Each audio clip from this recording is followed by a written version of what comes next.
السلام علیکم پیارے ناظرین، امید کرتی ہوں کہ آپ سب ایمان اور صحت کی حالت میں ہوں گے۔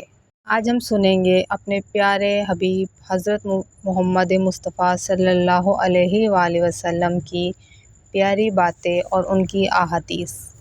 اس سے پہلے آپ سب سے گزارش ہے کہ ویڈیو کو لائک کیجئے، چینل کو سبسکرائب کریں اور بیل آئیکن کو پریس کریں تاکہ چینل پہ آنے والی تمام ویڈیو کا نوٹیفیکیشن آپ سب کو ملتا رہے۔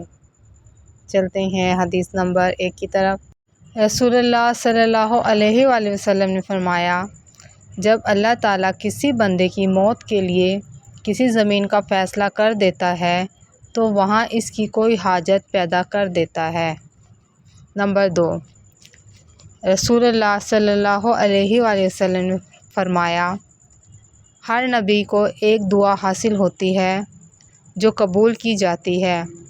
میں چاہتا ہوں کہ میری اپنی دعا کو آخرت میں اپنی امت کی شفاعت کے لیے محفوظ رکھوں۔ نمبر 3، رسول اللہ صلی اللہ علیہ وآلہ وسلم نے فرمایا، لذتوں کو توڑنے والی یعنی موت کو کثرت سے یاد کیا کرو۔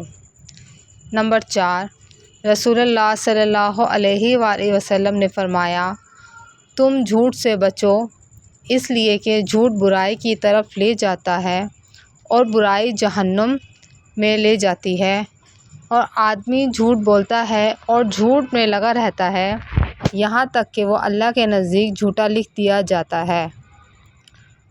نمبر 5، نبی کریم صلی اللہ علیہ وآلہ وسلم نے فرمایا، جس شخص نے کہا اللہ کے رب ہونے پر، اسلام کے دین ہونے پر، محمد صلی اللہ علیہ وآلہ وسلم کے رسول ہونے پر راضی ہوں، اس کے لیے جنت واجب ہو گئی۔ نمبر 6، مسلمان کا بھائی ہے، نہ اس پر ظلم کرتا ہے نہ اس کی تحقیق کو تذلیل کرتا ہے۔